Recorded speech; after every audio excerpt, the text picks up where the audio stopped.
नमस्कार शेतकरी मित्रांनो, मी संदेश भागवत मिशन ऑर्गॅनिक इंडिया या यूट्यूब चॅनलमध्ये आपलं स्वागत करतो। आणि आपण आज गारकोलवाडी गावचे जे शेतकरी आहेत त्यांच्या शेतीच्या प्लॉटवरती आलेलो आहे। तर शेतकऱ्यांच्या माध्यमातून आपण जाणून घेऊया की त्यांना कांद्याच्या प्लॉटसाठी काय रिझल्ट आलेला आहे।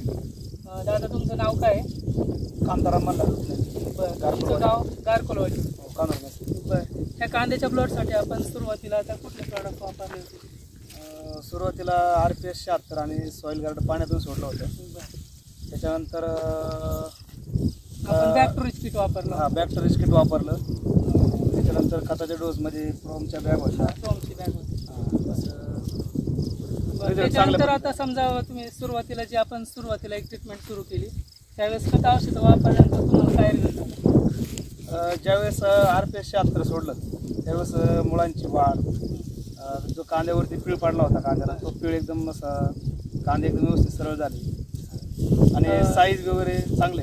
तुमच्या ह्याला पातीची उंची वाढली होती, प्लॉटला काळुकी होती। हां, पाती जास्त उंची नाही वाढली, पण पातीच्या माना बनल्या माना बनल्या आणि पात एकदम तकड। जोपर्यंत कांदा काढायला आलं तरी पण ते कांदा असं एकदम पात एकदम रगाट होती, पातच पडली नाही, एवढं भारी रिझल्ट।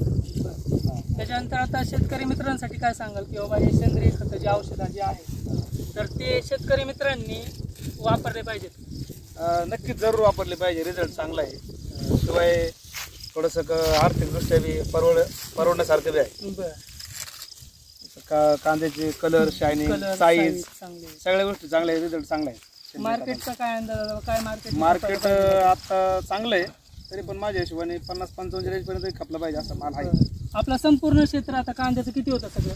संपूर्ण तसं 5 एकरच्या आसपास आहे। 5 एकर कांदा आहे। आपण टप्प्याटप्प्यावरती अजून टप्प्याटप्प्यावरती आपलं आहे आणि संपूर्ण धन्वंतरीच्या माध्यमातून चालू आहे। हो हो, बरोबर आहे। जो मागं पुढं जो आहे सगळा प्लॉट, आणि ते बाकीचे जे मागचे जे प्लॉट आहेत त्यांच्या कंडिशन आता कशा आहेत? चांगले आहे, चांगले कांदे।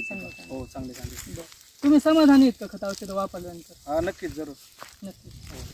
चालेल, ठीक आहे, धन्यवाद। हो, धन्यवाद। शेतकरी मित्रांनो, व्हिडिओ जर तुम्हाला आवडला असेल तर लाईक करा, सबस्क्राईब करा आणि कमेंट करा। धन्यवाद।